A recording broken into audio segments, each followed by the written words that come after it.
మంత్రి జూపల్లి కృష్ణారావు మరోసారి సవాల్ విసిరారు. గతంలో కేసీఆర్, హరీష్ రావు అప్పులపై వేర్వేరు లెక్కలు చెప్పారని, బీఆర్ఎస్ పాలనా తీరు ఆపరేషన్ సక్సెస్ పేషెంట్ డెడ్ అన్నట్లుగా మారిందని ఆయన విమర్శించారు. తాను చెప్తున్న లెక్కలు తప్పని కేసీఆర్తో చెప్పించగలరా అని ప్రశ్నించారు.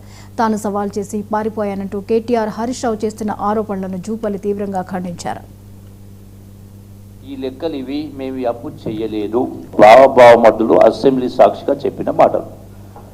మీరు దానికి కట్టుబడి ఉన్నారా? నేను మాట్లాడిన దానికి నేను కట్టుబడి ఉన్నా. నేను రాజీనామా చేయడానికి సిద్ధంగా ఉన్నా.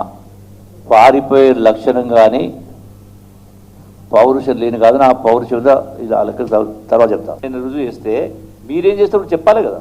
పౌరుషం ఎవరికి ఉంది, ఎవరికో తెలుస్తుంది కదా. పాలమూరు పౌరుషమా లేదు కల్వకుంట్ల పౌరుషమా చెప్పాలి కదా. తన్నీరు పౌరుషమా చెప్పాలి కదా. I stand by my word. నేను ఎప్పుడు కూడా తోక ముడుచుటోని కాదు, పదవులు కాదు నాకు ముఖ్యము, నా ఆత్మగౌరవం నాకు ముఖ్యము.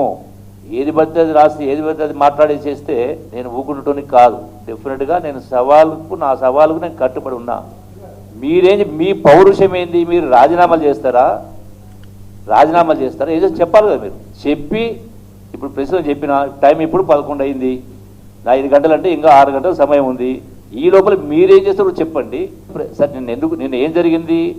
నేను గాంధీ భవన్లో నాకు ఈరోజు నిన్న డ్యూటీ ఉండింది కాబట్టి వచ్చిన ప్రజలకు దరఖాస్తు తీసుకుంటా ఉన్నా. అక్కడికి వెళ్ళి బయలుదేరామని ఇంతలోపే అక్కడ ఉన్నటువంటి హరీష్ రావు అదేది టీఆర్ఎస్ భవన్కి వెళ్ళి అమరవీరుల స్తూపం కాడికి బయలుదేరిండు అన్నాడు. నేను ఇమీడియట్గా ప్రెస్ వాళ్ళకి చెప్పాను, నేను కూడా అమరవీరుల స్తూపం కాడికి వస్తున్నా అని చెప్పి. సరే, ఈ మధ్యలోనే అంతకంటే నాకంటే ముందు మంత్రులు మీటింగ్ పెట్టినారు అక్కడ.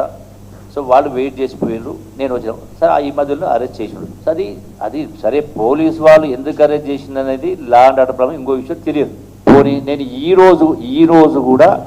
రోజు కూడా నేను రమ్మంటే, ఈరోజు కూడా మీరు సిద్ధమంటే ప్రెస్ క్లబ్కు, సోమాజిగూడ ప్రెస్ క్లబ్కి వస్తా. నేను కట్టుబడి ఉన్నా. ఎందుకంటున్నా? టైం చెప్పంటే 4 గంటలుగా, పోనీ 5 గంటలకు ఫైన్, 5ంటికి నేను వస్తా. మీరు దీనికి మీరు ముందు చెప్పాలా. ఏమని చెప్పాలి? 5 గంటలకు మేము వస్తున్నామని చెప్పండి. నేను రుజువు చేస్తే మీరేం చేస్తారు? నేను రుజువు చేయలేకపోతే నేను రాజీనామా చేస్తాను. మీరేం చేస్తారు?